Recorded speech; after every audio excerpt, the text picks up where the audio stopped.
Hello everybody and welcome back to SevTech Ages of the Sky with SJM. This is episode 23 and we're just going to get into the reason why I got super deep into Astral Sorcery in this go around. So here we have the fully upgraded Celestial Altar with being supplemented with Starlight with a collector crystal over there. So in between episodes, I did a lot of grinding in the Astral mod, building up all of the structures I need, and getting all the crafting components together to get what I want from this, which is hopefully flight.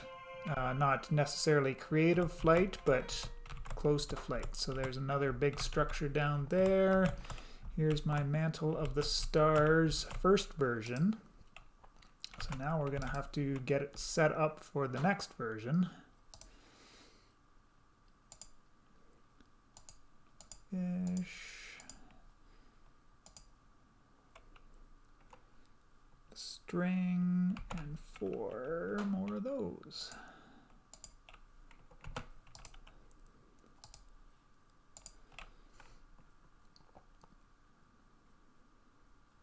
Is that it? 4, and oh yes. Where's my attuned ones? Over here.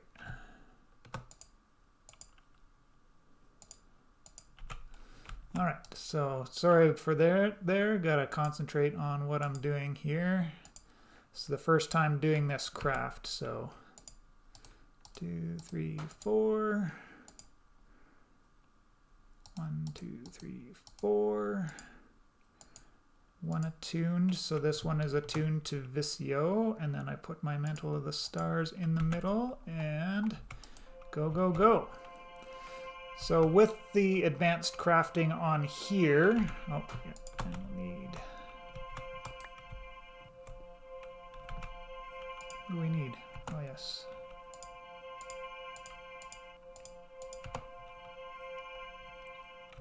Sugar. You'll need these spectral relays, and then you put in the additional components after it asks for it. You don't have to put the relays on the 4 points. You can just put them there so it's all in a row. So it's... Oh, that's a cooked fish. No! No! I think I screwed up that craft, but we'll see what happens to the components. Whoops.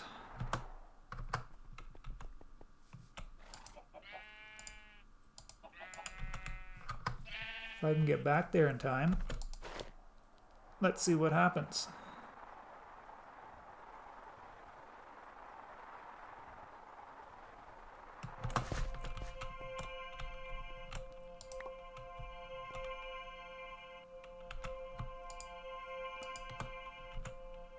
A little bit of a dumbass move, but maybe I'll get away with it. Who knows?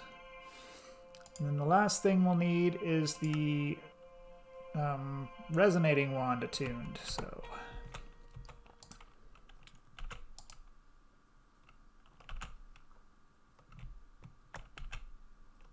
So yes, I got my Mantle of the Stars, which is attuned to Visio, and now, like I mentioned, I need to get a resonating wand attuned. So that, 2 arrows, 5 more feathers.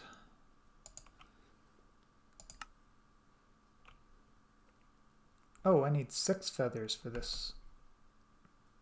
Oh, I do have 6 feathers. Okay.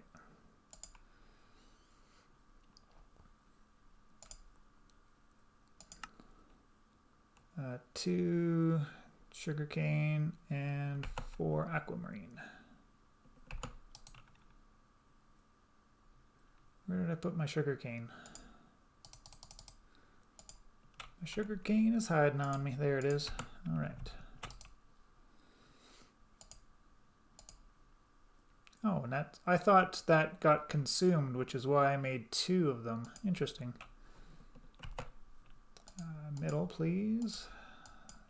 that. That, like that,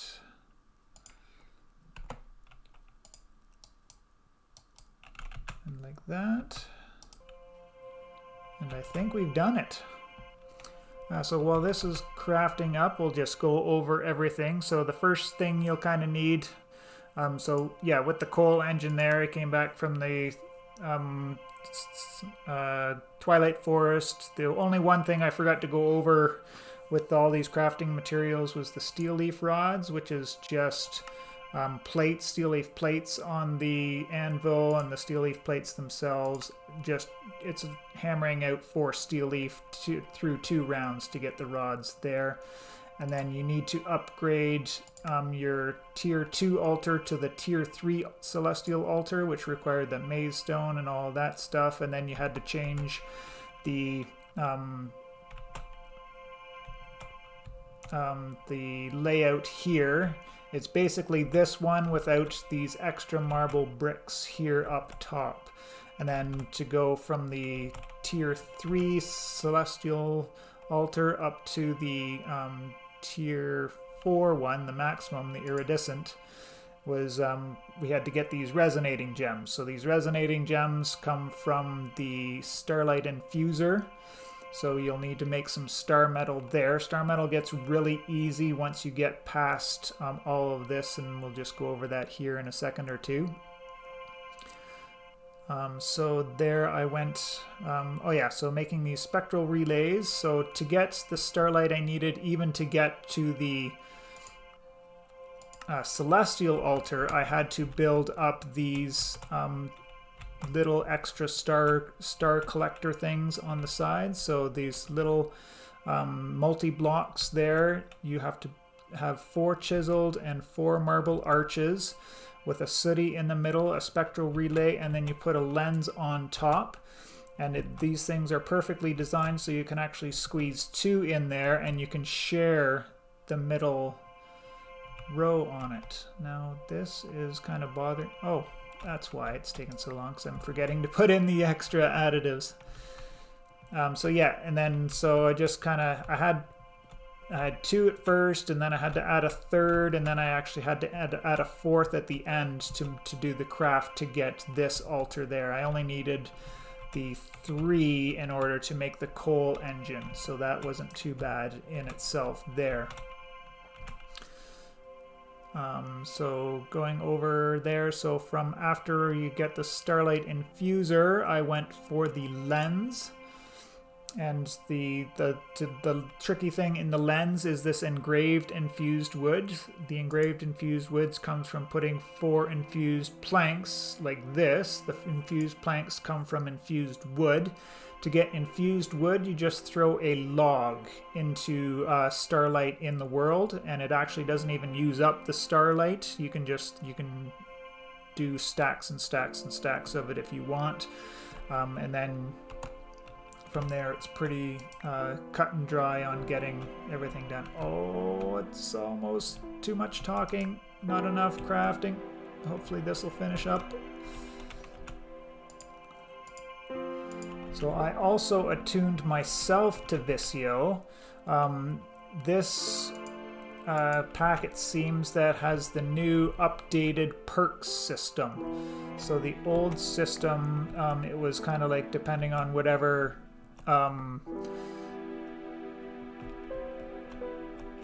using the Attunement Altar down there, whatever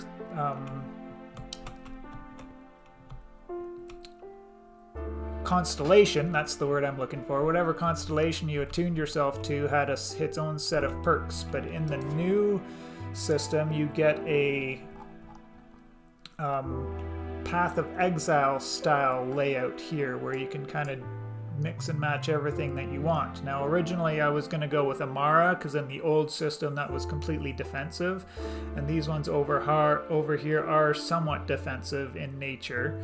But I accidentally walked into the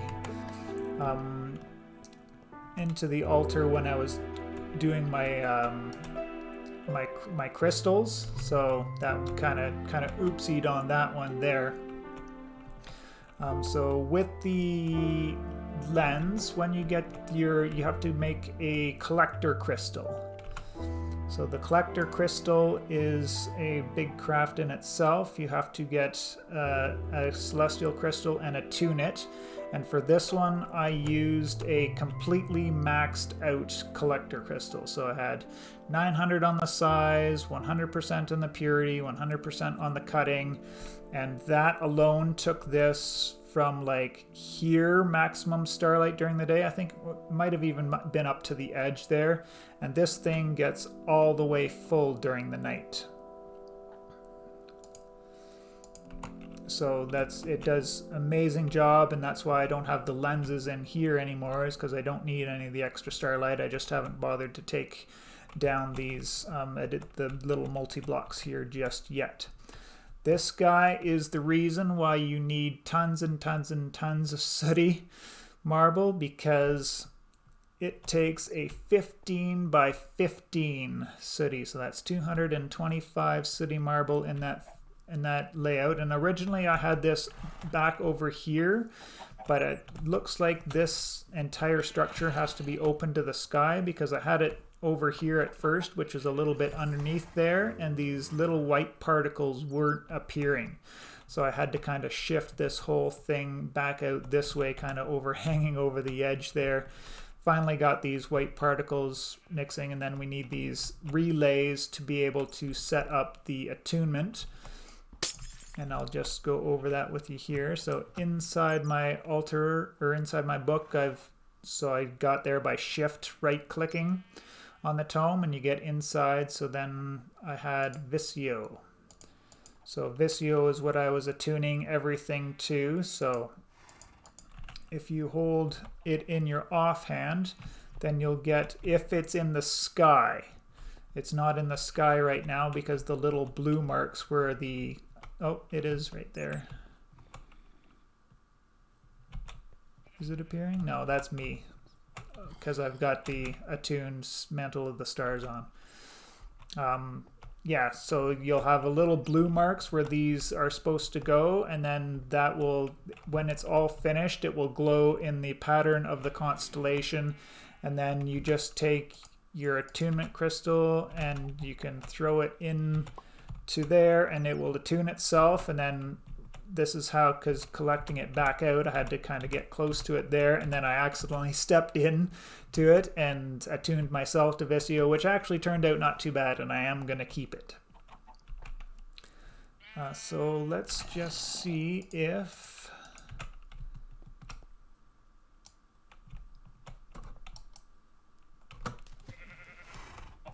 so kind of does. I got this my first time ever using this, so we're going to see. Let's just put this away. Let's put some things away so I don't lose completely everything if I fall into the void.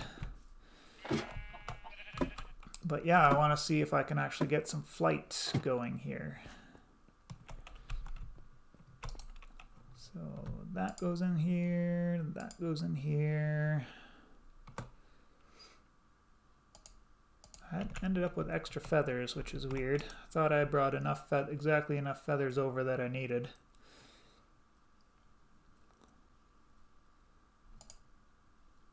Yeah, I might as well leave these two kicking around. Oh, yes, I was going over this lens and making lots and lots of this Starmetal ore. So I collected up a whole bunch of the iron ore from the Twilight Forest, because if we look at the recipes on here to get Starmetal ore, you can use Starlight transmutation on a piece of iron ore. So I created the linking tool, which is what you need to link things together. I linked the lens, or the collector crystal, to the lens, and then pointed the lens at a couple of spots down here where I would just put down the iron ore, and then that transformed it into the Starmetal.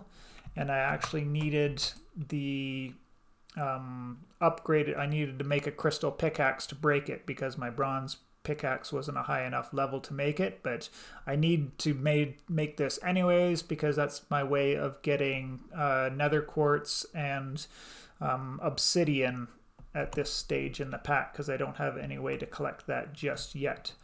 So that made a whole bunch of star metal. So now getting the star metal ingots is super easy, and also getting more stardust is super easy, because if you put the star metal ore itself on your grindstone, you have an 85% chance of getting 2 stardust out of it. So I no longer have to rely on putting the rock crystals into the liquid and having a chance to get an extra one out of it.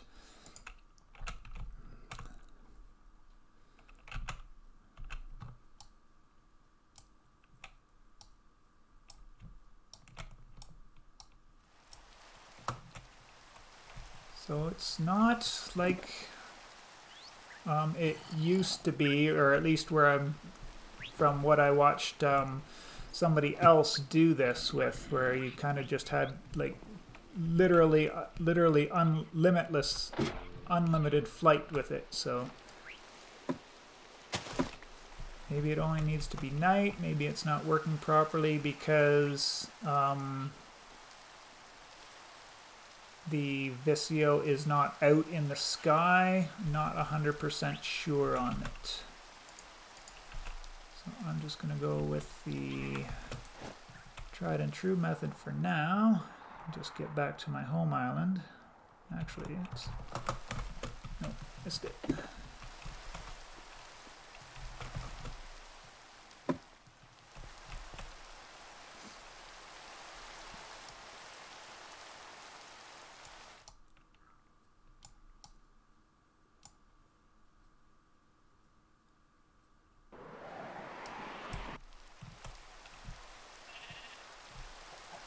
Well, at least we can get up really high and then use our roller kite after that, I guess. Let's just see what happens when I don't have a Mantle of Stars on.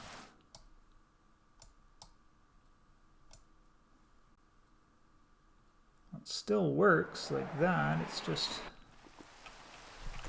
maybe I'm not using it correctly, and I'm probably going to have to look into a guide on how to use the Mantle of Stars if that flight thing still works. From my understanding, it was just you hold shift and it will like work like an elytra. Obviously that's not the case, because I thought I was doing that and it wasn't like slowing my descent at all or opening up the wings of the elytra, so to speak.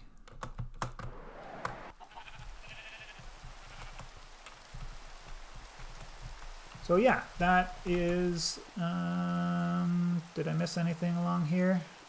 Oh yes, so I did advance into age 3 by making the coal engine, so I got started on my coke oven real quickly here. You got to make 9 of these recipes, so you get a 3x3x3, and then you hammer it with your immersive hammer. And then in here you have to put regular coal. So I got some coal, made up some blocks, put it in there, and now I've got lots of creosote coming out. I've made up, if you put a works crafting station beside it, you can actually do this really easy to get your treated planks. And what did 4 stacks of treated planks here? Yeah, that should be enough for what I need for immersive. And then the other way to get rid of the creosote in there is I can void it off with a trash can. So we'll just make up one of these. It's just an annoying thing getting the iron nuggets. And then basically make another liquid hopper, and then you can put the liquid hopper on the bottom of it, draining into the trash can, and that will keep all of the creosote out of there so that you don't have to worry about emptying it out manually. The other thing you can technically do, I guess, is to void it off is that, but that's pretty tedious and cumbersome, so just going to actually make another liquid hopper and get rid of my creosote that way. And after that, the next thing we need to get into is the blast furnace. Now we'll need to go to the nether to get some blaze powder. You don't have to go to the nether just yet, because if you grind out enough of the Twilight Forest, you can get blaze powder there. You'll have to do quite a bit of grinding because it is a random drop there.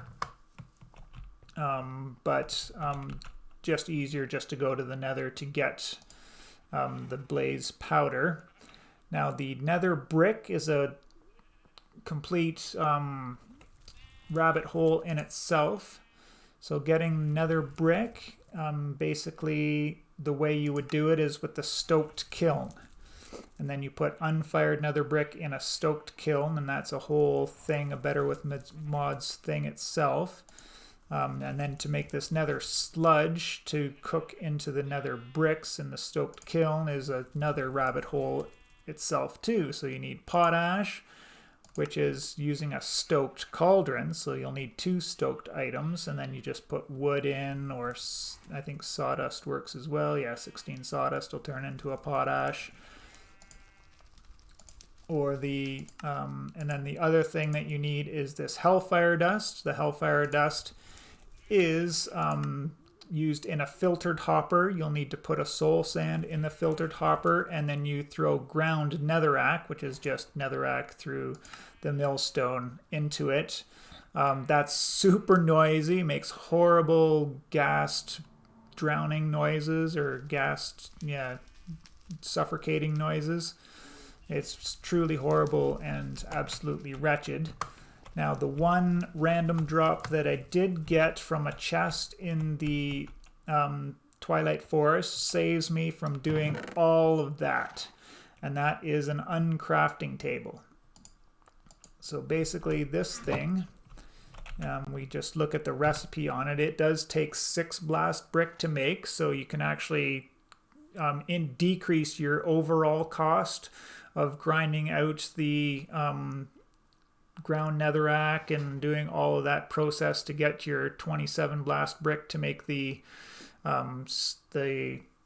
blast furnace, and just make 6 of them and make an uncrafting table. And if you put nether brick into the uncrafting table, you will get the nether, like the full bricks you get from the structures.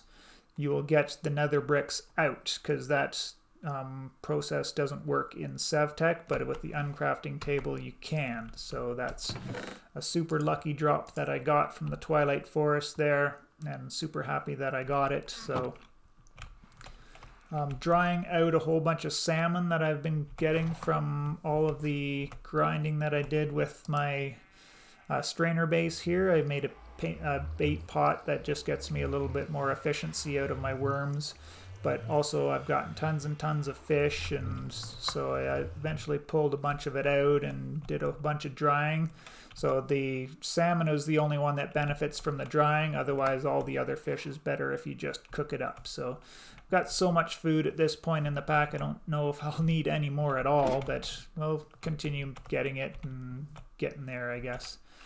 So that was everything that I wanted to go over in this pack. Yeah, getting started on making your coal coke early, and then the next episode we'll be looking at the other quality of life improvements for age 3 and getting into the nether. I appreciate you all, and we will see you in the next one.